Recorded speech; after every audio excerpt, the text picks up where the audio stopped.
ibadah atau fikih, keimanan atau akidah, akhlak dan sejarah kebudayaan Islam.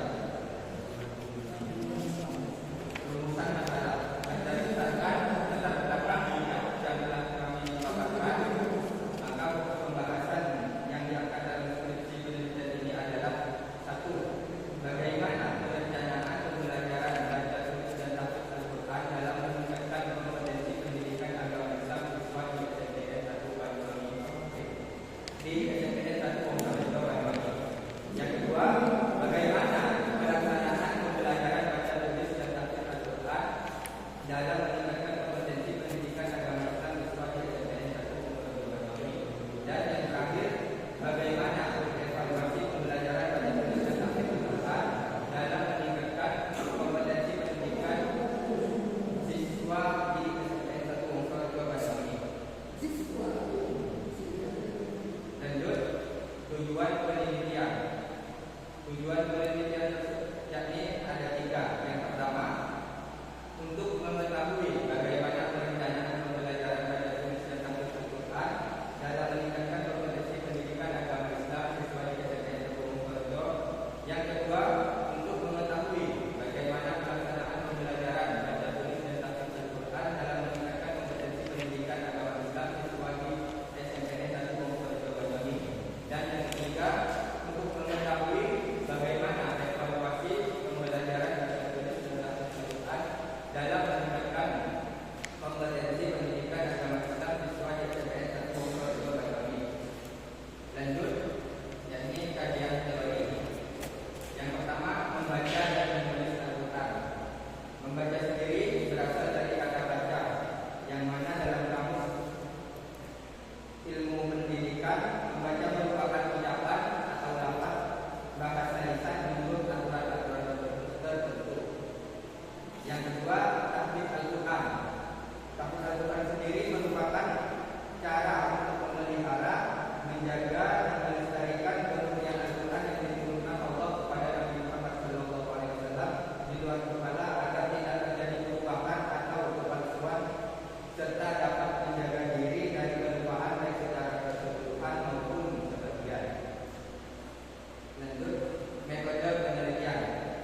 Jadi jenis penelitian yang kami pakai adalah penelitian kualitatif dengan pendekatan deskriptif. Menggunakan pendekatan deskriptif karena tidak dimaksudkan untuk memenuhi hipotesis, tetapi hanya menggambarkan suatu gejala atau keadaan yang diteliti secara apa adanya, serta diarahkan untuk memaparkan fakta-fakta.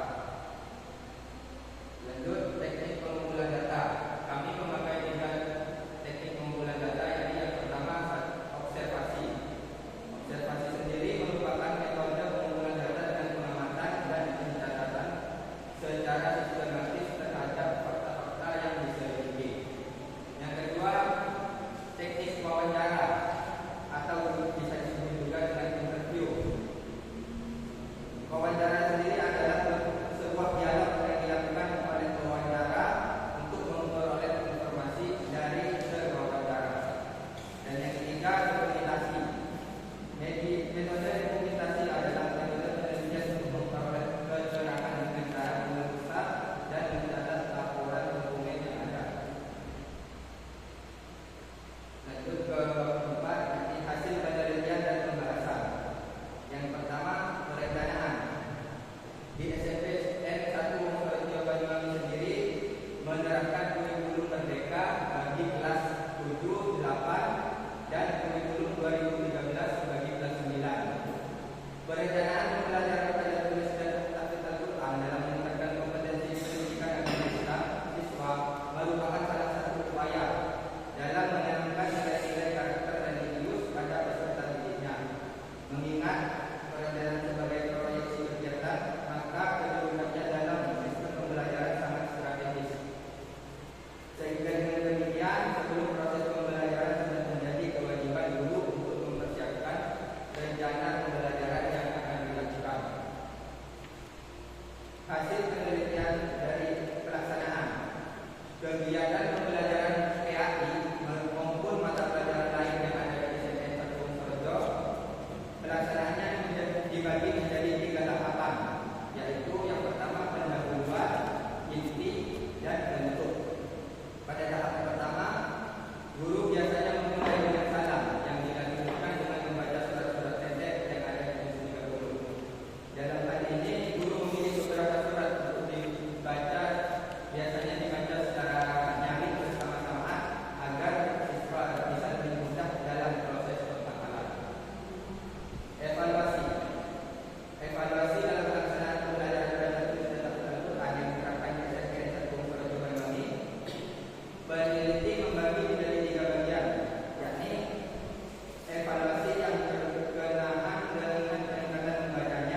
Jadi ada kesempatan untuk Mas 7, Mas 8 kalau mereka, Mas 9 karena itu sebenarnya semua ada.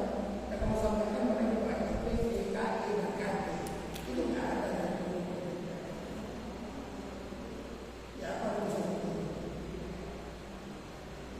nggak ada yang pemimpin kamu nggak ada pemimpin kamu masuk di sini ini bukan ada Kalau saya terus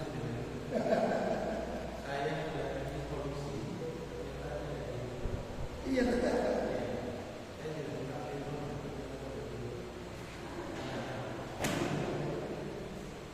Ya, kalau saya kecil polisi, sengaja tidak sebut tidak ada pemimpinnya. Kalau dia mempunyai satu, saya mempunyai. Ini ada mungkin satu yang pemimpin.